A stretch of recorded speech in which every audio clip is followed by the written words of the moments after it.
Do you know what? I miss Tottenham being in the Champions League.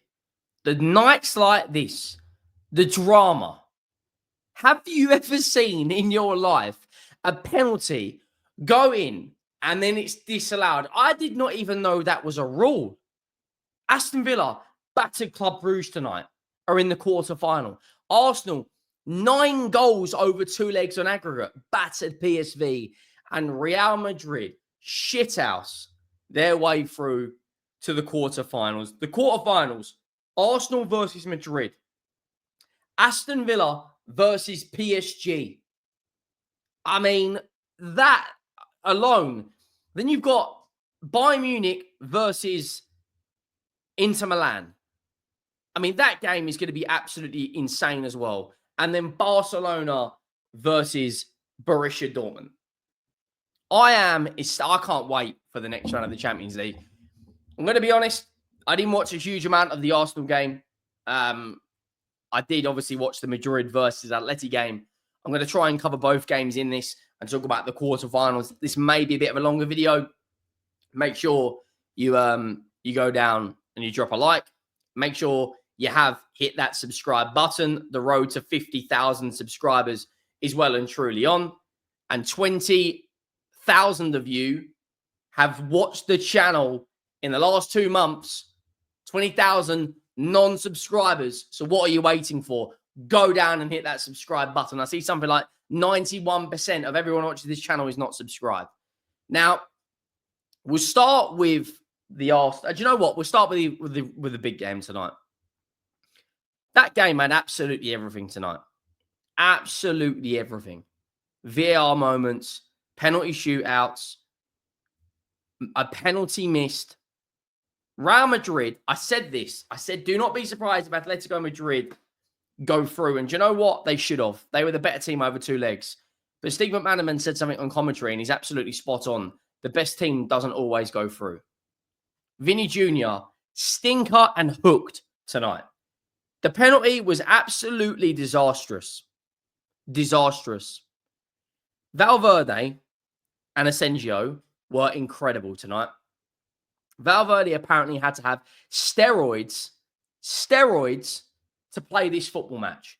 He then goes out and plays 120 minutes. I mean, that is absolutely insanity.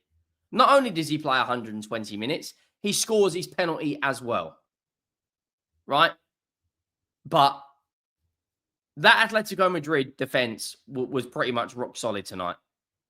Mbappe won the penalty for Vini. Other than that, didn't do a huge amount. Jude Bellingham, I thought, had a good game. He's worked great. His energy, he was absolutely everywhere tonight. I thought he was absolutely insane, outstanding.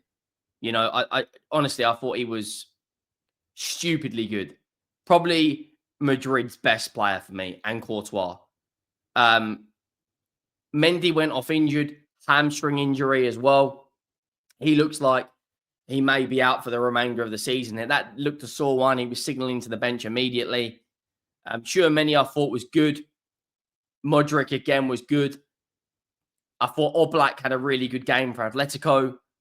Barrios in midfield was good. Julian Alvarez and Griezmann, both really good. Rodrigo de Paul, you know, Messi's bodyguard, a solid shift. But, of course, he went off injured. And Atletico Madrid had the perfect start. The perfect start you could possibly ask for. They had it. They absolutely had it. 1-0 up.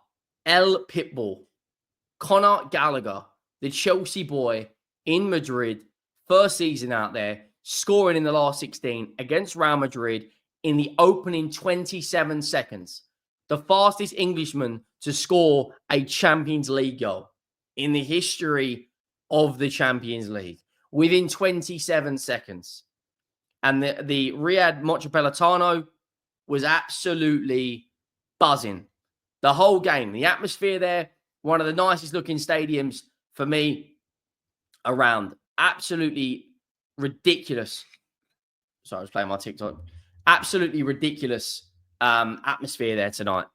You know, they go 1-0 up through him. It's, you know, A ball goes across. They're failed to deal with it. Conor Gallagher follows it up and makes it 1-0 in the opening minute. And as soon as Atleti got that goal, they changed their game plan. They changed their game plan. And you know what Simeone's going to do. You know what he's like. You know he's a shithouse. You know he's prepared to sit behind the ball. And that is exactly what they did for pretty much 120 minutes. Set up for the counter-attack. Jimenez, I thought, was absolutely ridiculous. Barrios was good as well. Llorente at right back. Obviously, huge history of Madrid. Come through Madrid's academy. Been at Atleti now a long, long time. Jimenez, Oblak was really good. Mbappe did some really good bits to win the to win the penalty, for Real Madrid. Darts past one, darts past another, excuse me, now I've got hiccups. Vini steps up, horrendous penalty. It then goes to extra time. Players are dropping like flies. Madrid had a few injuries. Nothing really to separate them. And then it gets to penalty shootouts. And I'm like, now it's a lottery. The final penalty as well, by the way, was Rudiger's penalty stumbled over the line by Oblak. Right? I need to talk about these penalties. I didn't think this was a rule, and I think it's absolutely insanity that Julian Alvarez's penalty was disallowed. They are the penalty. They've won 4 penalty shootouts in a row now. Real Madrid, by the way. The first penalty, Kylian Mbappe steps up. Absolutely insane penalty. Call as you like. Strong penalty. Solarov steps up again for Atletico. Puts it in the back of the net. Julian Alvarez's penalty after Bellingham makes it. Bellingham's penalty, by the way, was a joke. Outside of the boot, lace, back of the net. Julian Alvarez steps up for a penalty, right? He slips. It goes in the roof of the net, right? An absolutely insane call by VAR. Get in the referee's ear. Disallow the penalty because apparently it hit both feet. Now, I've just made a TikTok about this. Make sure you go over and follow the TikTok. That, for me, is absolute insanity. Insanity that was disallowed, right? Real Madrid then go on and win the penalty shootout. Valverde scores. Carrera scores for Atletico Madrid. Courtois got a strong hand to it. Vázquez then missed. Llorente then missed.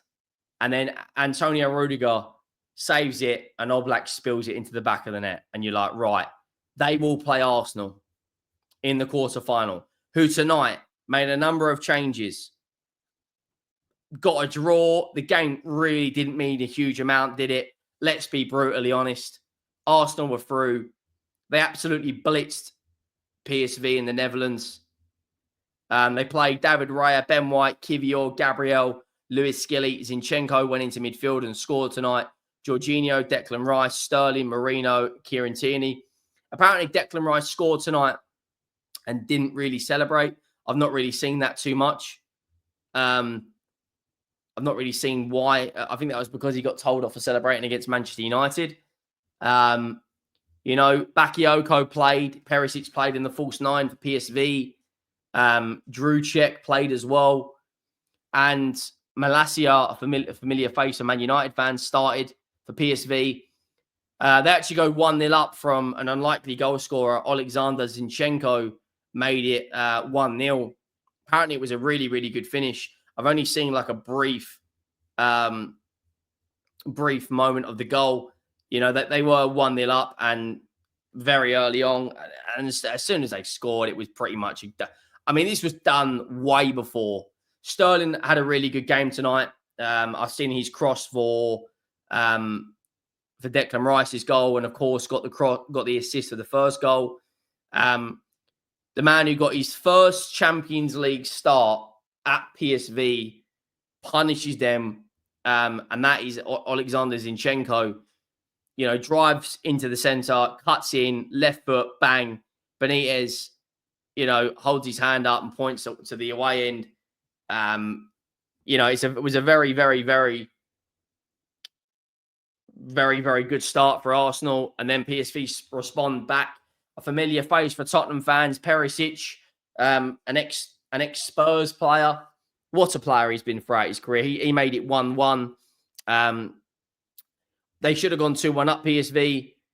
Arsenal then respond with Declan Rice. Decent ball in from Sterling. Rice scores, doesn't celebrate.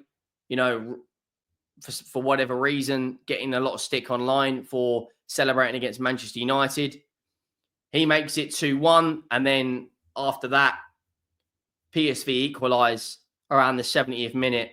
And that was the game. You know, they won 9-3 on aggregate. It was an absolute breeze for Arsenal, the Champions League last 16. But now you are up against Real Madrid.